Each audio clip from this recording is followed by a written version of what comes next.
and welcome to Pronomian.com. My name is Caleb Hegg, and if you are just joining us for the first time, I'd encourage you to go back and watch the first installment of this series that we're doing on the covenants. And this is part 2. It's been interesting trying to navigate what order I'm going to go in. And there's a lot of reasons for that. We can't look at dispensationalism until we look at and covenant theology. So we can't look at covenant theology and dispensationalism until we understand what the covenants are and who they were made with. Excuse me. So the natural progression of this was to look first at what is commonly referred to as the covenant of works with Adam and even in the garden of, with Adam in the Garden of Eden, and then naturally, I think we would go to the Abrahamic covenant. We can jump around a lot here within the biblical text for many different reasons. And it's been very difficult for me to know how much to try to share in terms of specific covenant forms. So we'll get into this a lot more within this specific installment. But ultimately, the question that comes to my mind is, am I trying to give you an exhaustive look at ancient covenants and how they relate to, or how biblical covenants relate to the ancient Near Eastern covenants that we've found, or should I keep it more on a lighter overview and look more at the gospel message? And I think I'm opting to go for the latter. And the reason why is because there are really good books and really good articles. I'll actually give you a couple of these here right now. Let me go to my library here.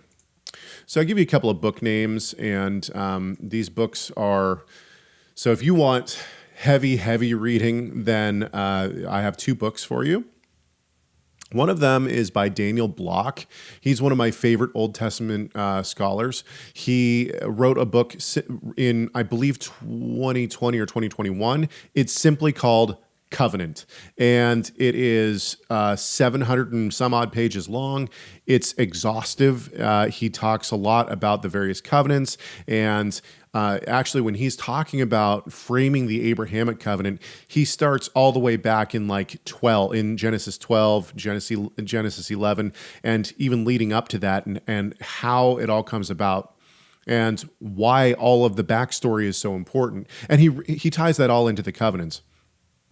And so I would highly recommend that book if you are looking for a much more in-depth look at ancient Near Eastern covenants. Another one that you could look at is Kingdom Through Covenant by Peter Gentry and Stephen Wellum. This book also around 800 pages, very in-depth. They look at all sorts of different aspects.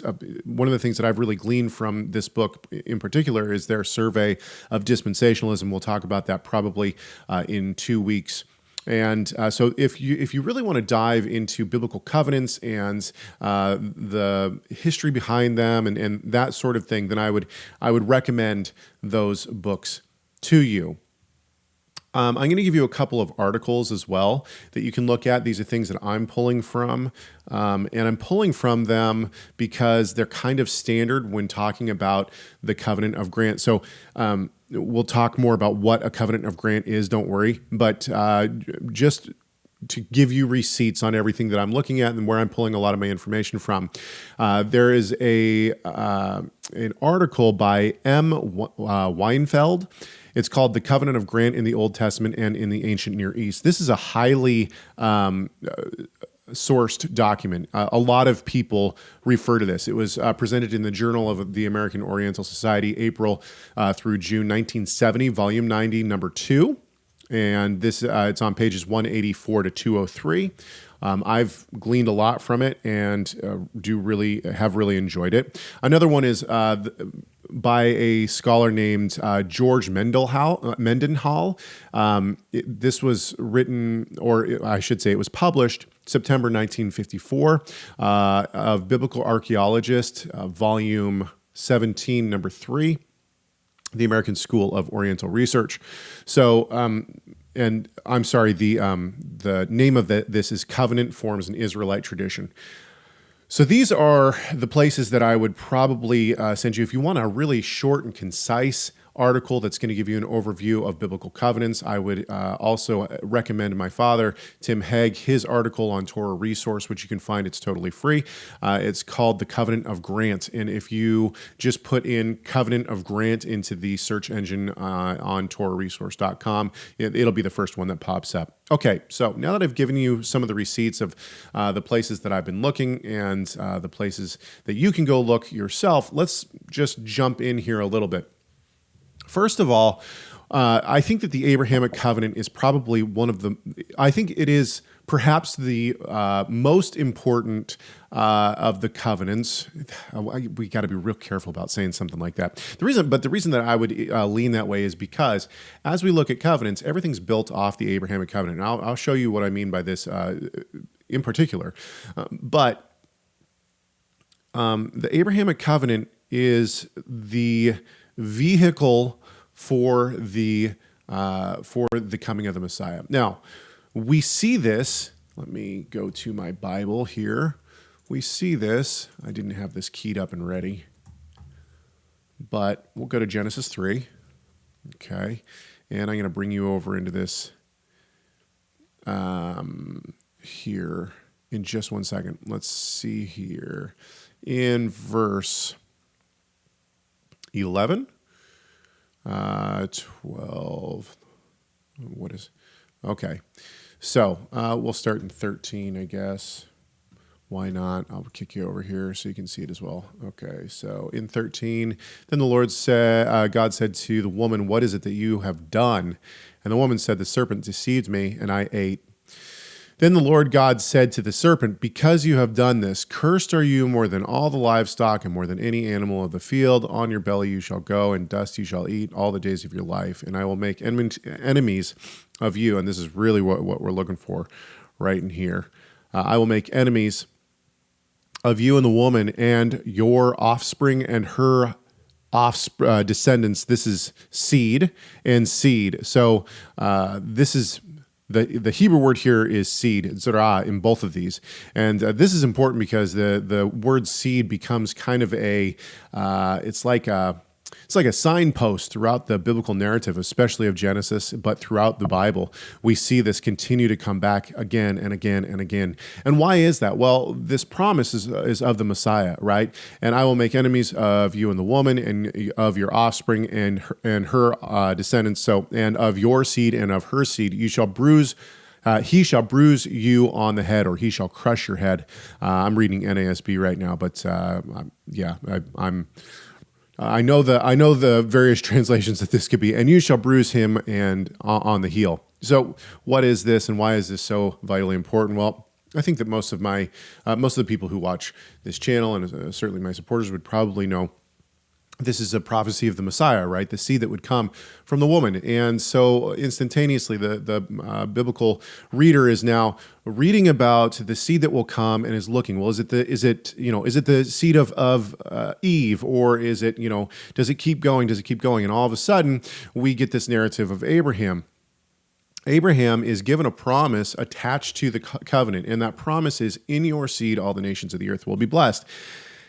So right now, one of the things that I kind of want to do is, as I did in the first installment, I want to tip my hand to you just a little bit. What I want to show is that the biblical covenants have to do with salvation, right? They have to do with the coming of the Messiah. They have to do with the Messiah dying on the cross, redeeming his people and bringing the people back into covenant relationship. One of the missteps that I believe the mainstream Christian church has made for a very long time is the idea that the new covenant is that the new covenant is that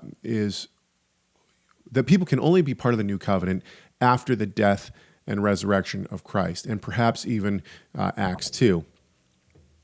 And so we're going to kind of hash this concept out throughout these sessions. But one of the things that I would ask you now is, we have, as we talked about, what I will call the covenant of works in Genesis, right? Adam and Eve are in this covenant relationship with God.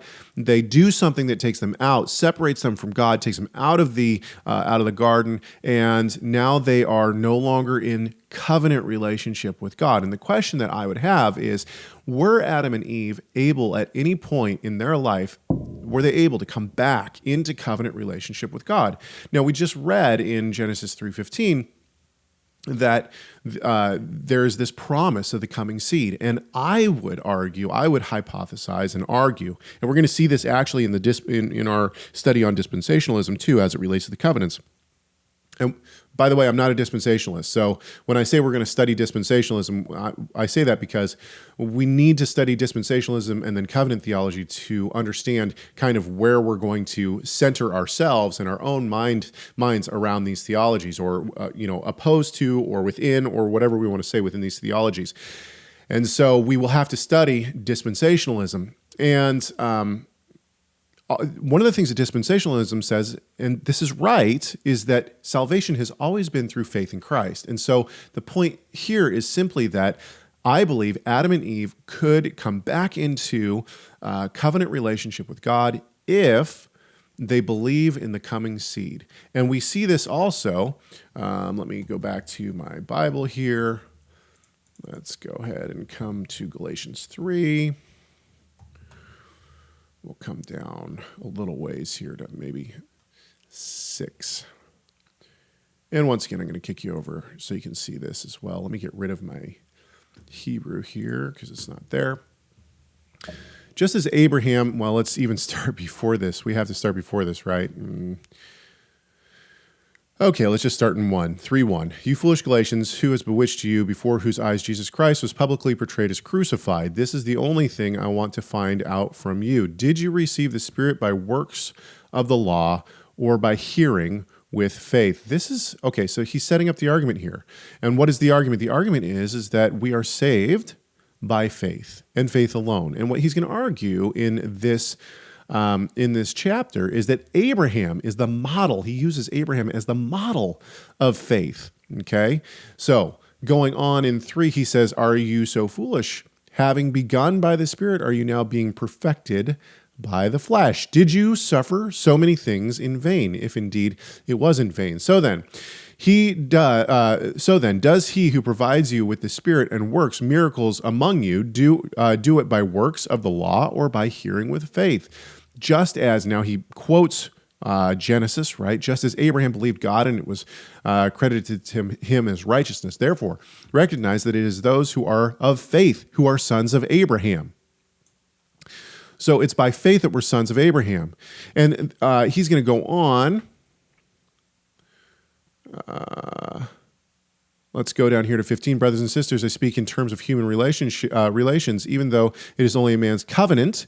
What do they say here? Will or testament. Yet when it has been ratified, no one sets it aside or adds conditions to it. Now, the promises were spoken to Abraham and to his seed. Here's our word for that we found in Genesis 3. He does not say, and to seeds as one would in referring to many, but rather as in referring to one, and to your seed, that is Christ. What I am saying is this: the law, which came 430 years later, does not invalidate a covenant previously ratified by God so as to nullify the promise. For if the inheritance is based on law, it is no longer based on the promise, but God has granted it to Abraham by means of a promise. Okay, so the point here is simply this. And actually, let's go back to 8 real quick, because this is important. The scripture, foreseeing that God would justify the Gentiles by faith, preached the gospel beforehand to Abraham, saying, all the nations will be blessed in you. So then, those who are of faith are blessed with Abraham, the believer. So Abraham is saved by faith. And this, to me, shows that salvation has always been by faith. Okay. So then, how is salvation by faith? How is how is God bringing us back into relationship, back into covenant relationship with Him? And the means by which He does that are through these covenants which He sets up. So I've spent 15 minutes now kind of talking about the the gospel narrative in here. And the reason that I'm talking about that is because I think it's very important to understand that the Abrahamic covenant is kind of the foundational covenant that everything else is built off of.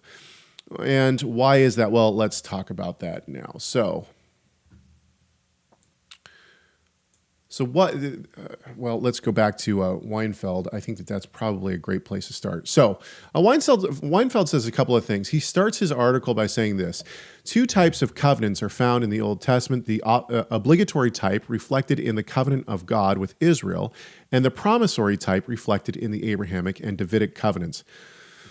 Okay, so the Mosaic covenant, which is the covenant with Israel, which is often called the Mosaic covenant or the covenant with Israel. This is obligatory, which means that there are things that we have to do.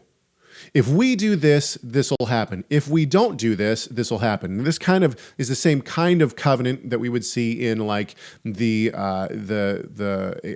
Adamic covenant or the covenant of works. If you do this, then this will happen. If you don't do this, this will happen, right? So within the covenant of works, we have, if you eat of the tree, then you will be kicked out. We'll no longer be in covenant relationship. If you don't eat of the tree, you will be in covenant relationship with me. And the same thing happens in the Mosaic covenant, right? Within the Mosaic covenant, what we have is we have the idea of, if you keep my commandments, I will keep you in the land, okay? If you don't keep my commandments, I will kick you out of the land. Okay, so this is what is meant by obligatory. There are things that we have to do and things that we can't do. However, there's also a promissory covenant, and this is what we call a covenant of grant. And what this means is that it's a covenant from perhaps a king or someone higher in class that is going to promise something to someone lower in class because they've done something or because they want to bestow something on them. And that's what it is. It's a promise. And in the covenant of grant with Abraham, we see this exact same thing, right? Covenant of grants were given to loyal followers of a king. Language like "who has stood before me" or "walked in perfection before me" are used within these covenants. We see a lot of these different covenants. There's been archaeological finds of these, and actually I want to show you some of these. Let's go here. So these are what are called boundary stones, and they are Babylonian. There are other forms of boundary stones as well. Here, let me click on a couple of others of these. As you can see in the picture on the right, the Kuduru is, there's like, I believe the Akkadian that is written on here. You can see on some of these other ones, this is from Mesopotamia. You can see the the pictures on the top, okay, and then writing below. These are what are called boundary stones. Here's another one. Okay, so I'm showing you these because there is ample evidence of these boundary stones, and basically on these stones are these boundary covenants. And so let's read a little bit of this from Weinfeld. He says both, so when he's talking about the structure of covenants, okay, and he says, this is on page 185, he says, the political treaty, which is well known to us from the Hittite Empire and the royal grant, the classical form of which is found in the Babylonian Kuduru documents. We saw one of those in those boundary stones. But which occurs as such also among the Hittites in the Syro-Palestine area and in the Neo-Assyrian period. The structure of both types of these documents is similar. He's talking about a suzerain vassal treaty versus a grant treaty. And we're going to learn about a suzerain vassal treaty in our next installment. But for now, we're learning about the covenant of grant. So both the suzerain vassal treaty and the covenant of grant are similar in their form. Both preserve the same elements, historical. Okay, here are the elements that are alike. Okay, historical introduction, border delineations, stipulations, witnesses, blessings, and curses. Okay, and we see this specifically. We'll actually go over this in the book of Deuteronomy. How Deuteronomy actually follows these kind of roadmaps as well, right? Functionally, however, there is a vast difference between these two types of documents. While the treaty constitutes an obligation of the vassal, that is like the lower in class, to his master, the suzerain, the suzerain. So the suzerain would be like the king or someone greater in stature. The grant constitutes an obligation of the master to the servant. So let's make sure that we understand this. The treaty, or the suzerain vassal treaty, okay, this benefits, it's like what the under person has to do to the higher person. It's the covenant that binds them and how they have to act. Whereas the covenant of grant, or the grant treaty, constitutes the obligation of the king to the lower person, as opposed to the other way around. In the grant, the curse is directed towards the one who will violate the rights of the king's vassal, while in the treaty, the curse is directed towards the vassal who will violate the rights of his king. In other words, the grant serves mainly to protect the rights of the servant, while the treaty comes to protect the rights of the master. Okay, so we see this, once again, we see this in the Abrahamic covenant. And I'm going to go down here just a little bit more. Okay, so as I said, we see language like "who has stood before me, walked in perfection," and we see this in the Abrahamic covenant as well, right? Abraham obeyed, it says that he obeyed me, he kept my charge, my commandments, my rules, and my teachings. Okay, and now let's go to Genesis 15. So what I want to do is I want to read this, and one of the things, so before I read this, one of the things that I want to note is that the Abrahamic covenant is a promissory treaty, as is the Davidic. And this, I just kind of started putting some ideas together in the past week. So I've often wondered why we don't have a sign of the Davidic covenant. So I've asked a lot of people, a lot of pastors and a lot of scholars, what's the sign of the Davidic covenant? And I've had various answers. None of them have been satisfactory to me, and that could be on me. But it is I'm working with a theory right now. That theory is that the Abrahamic covenant is given to Abraham, right? And in that Abrahamic covenant, just like the treaties, the land grant treaties that are given in the Babylonian boundary tablets and whatnot, we see that God promises land and a dynasty to Abraham. This is the promise. This is the grant that is given to Abraham. He's given the land of Israel, and the boundaries are clearly marked. And then he's also given the promise of a dynasty throughout your generations. This becomes very important when we look at the church's response, or the church's understanding of covenant, because God promises these things to Abraham throughout his generations. In other words, they're eternal covenants. They are forever. And so once the church comes on the scene, once Christ is crucified and ascends into heaven, is crucified, raises from the dead, and ascends into heaven, we have what the formation of what is called the church in modern terms. Okay, so what do we do with Abraham's descendants then? What do we do with the covenants that are now promised to Abraham? So all of that's going to become vitally important later in our study. For now, what is the sign of the Davidic covenant? Well, as I said, Abraham is promised a dynasty, and we've already seen the promise to the serpent. It's actually the promise of the serpent, not to the woman, but it's the promise that the woman's seed will crush the head of the serpent.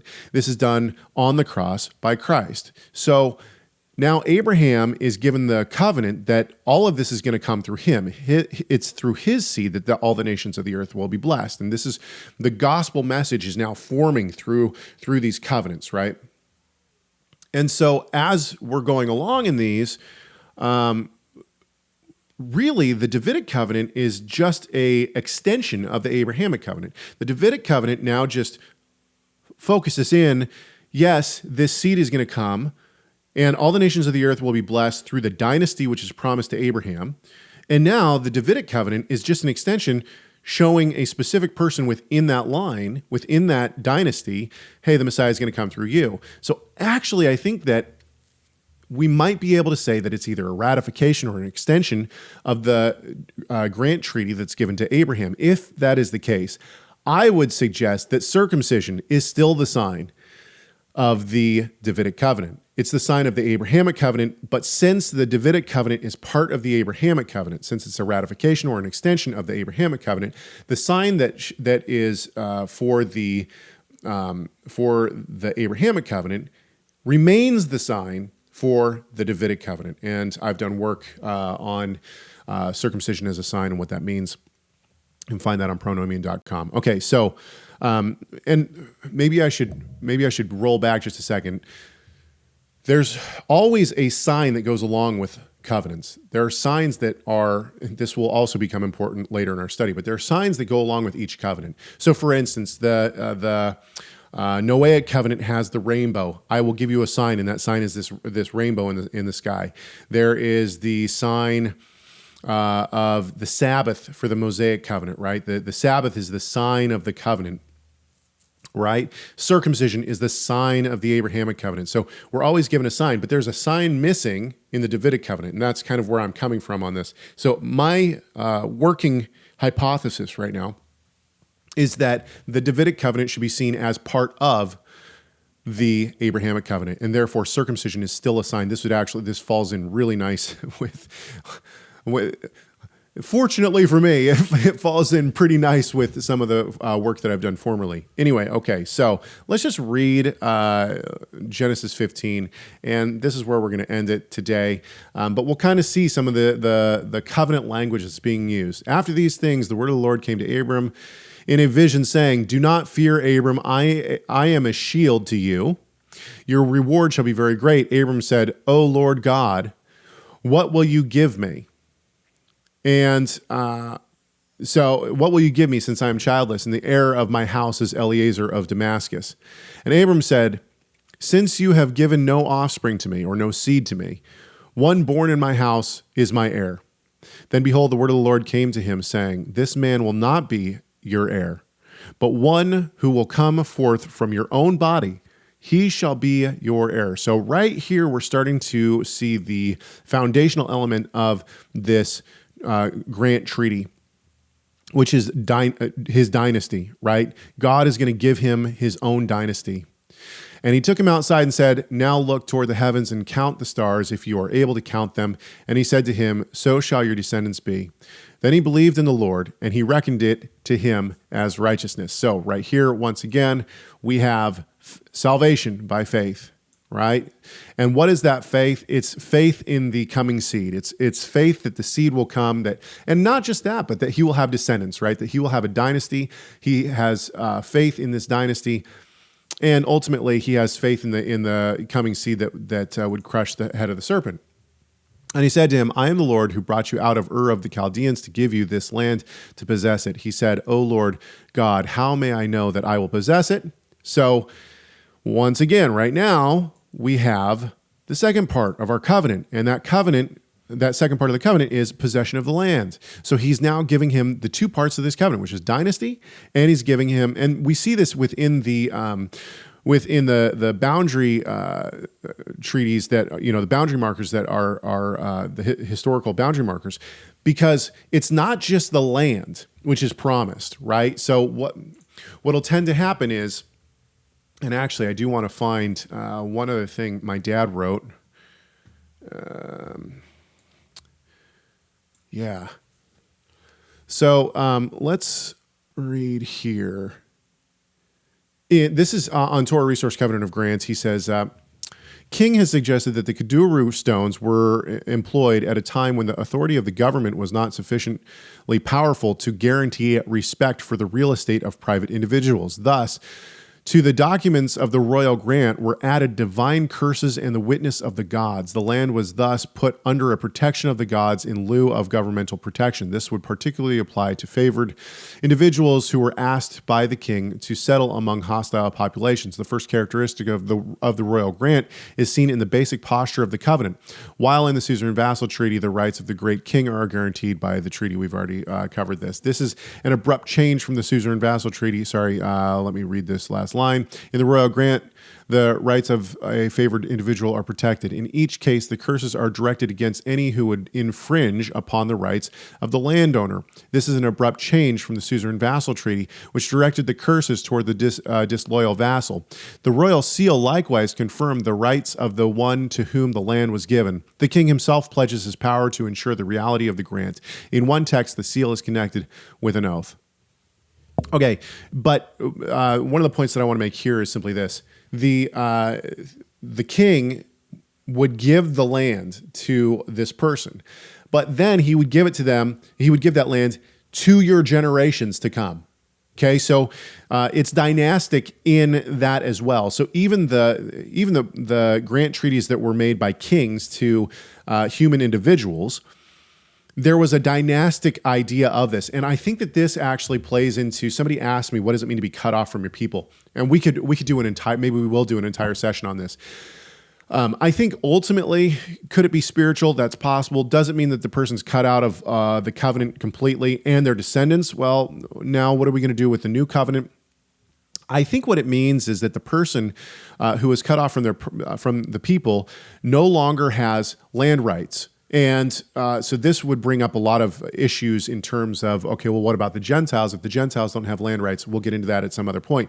But the point here simply is this, that if you're cut off from your people, you no longer have claim to the land. You're no longer part of the land grant treaty. And if you don't have claim to that land, guess what? Your children don't either. Now, that doesn't mean that your children couldn't come back in and possibly, they couldn't possibly, be essentially adopted back into a clan or something like that and eventually get land rights. But the point is that they won't get land rights through you. They can't pass on land rights. Within the grant treaties, this was part of the treaty. I'm going to give you this land and your descendants get it. So if you're cut out from that, that means that your descendants don't get that land anymore. The land that you had, your descendants don't get. I think that ultimately is what it means to be cut off from your people, is to lose land rights. And there are further implications of that. What does it mean to lose land rights? Does that mean that all of the covenant stipulations and blessings and curses are now, like, what does that mean? We could do a whole session on that and probably a whole study on what it means to be cut off from your people. But for now, I'll say I think on the surface level, it means to be cut out of the land grant treaty that is given to Abraham and to no longer have those land rights. Okay, so let's go back. So dynastic, right, is what we were talking about. It's dynastic not only in the treaty that we see here in Genesis 15, but also in the human treaties that were made as well. Okay, starting in verse 8, he said, "O Lord God, how may I know that I will possess it?" So he said to him, "Bring me a 3-year-old heifer and a 3-year-old female goat and a 3-year-old ram and a turtle dove and a young pigeon." Then he brought all these to him and cut them in two and laid each half opposite the other, but he did not cut the birds. The birds of prey came down upon the carcasses, and Abram drove them away. Now, when the sun was going down, a deep sleep fell upon Abram, and behold, terror and great darkness fell upon him. God said to Abram, "Know for certain that your descendants will be strangers in a land that is not theirs, where they will be enslaved and oppressed 400 years." So this is certainly important because God is promising land and he's promising a dynasty to Abraham. But there's also times where his descendants aren't going to be in that land.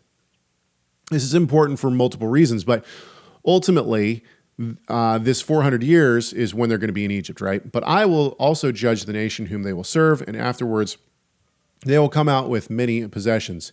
As for you, you shall go to your fathers in peace. You will be buried at a good old age.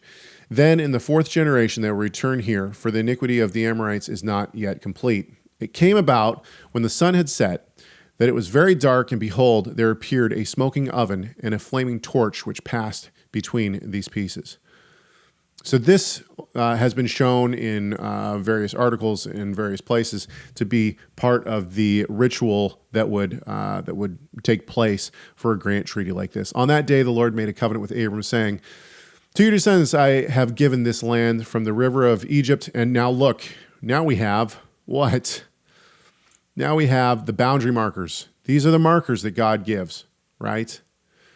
On that day, the Lord made a covenant with Abram, saying, "To your descendants I have given this land from the river of Egypt as far as the great river, the river Euphrates, the Canaanite and the Kenizzite and the Kedamonite and the Hittite and the Perizzite and the Rephaim and the Amorite and the Canaanite and the Girgashite and the Jebusite." So now all of a sudden, this covenant not only is cut with Abraham, but we have the boundary markers of the land grant treaty as well. Okay. So from this covenant now, all other covenants are going to be built. And I don't think that we can separate any of the other covenants. We'll see how the Mosaic covenant is intertwined to the Abrahamic covenant. Now, one of the things that I'd like you to consider, one of the things that I'm considering currently is, okay, if God gives the land, and that's how we see it, right? God gives the land to Abraham and to his descendants. But then it's continually said that we have to bring a tithe because the land is not ours, it's God's. So which one is it? Did God give the land to us, or does the king still possess it? And the answer is yes. Certainly, even within the treaties that we see in the Bible, in the ancient Near East, the king still retained the land, right? The land was within his kingdom. So it's not like they became their own, the person who received this land from the king became their own nation and was now separate from the king. No, they were under the rule of the king still. And that land technically is still the king's. It's just that the person who has the covenant with the king now receives the rights to the land as well. Like they get to be on that land. They get to run the land. And so this is exactly what we see in the Bible as well. All right. I think I've talked enough for now, and I think we'll come back next week. We're going to look at the Mosaic covenant next week, how that plays into the Abrahamic covenant, so on and so forth. But for now, I hope that this has been beneficial to you. If you have questions, go ahead and send them to info@pronomian.com.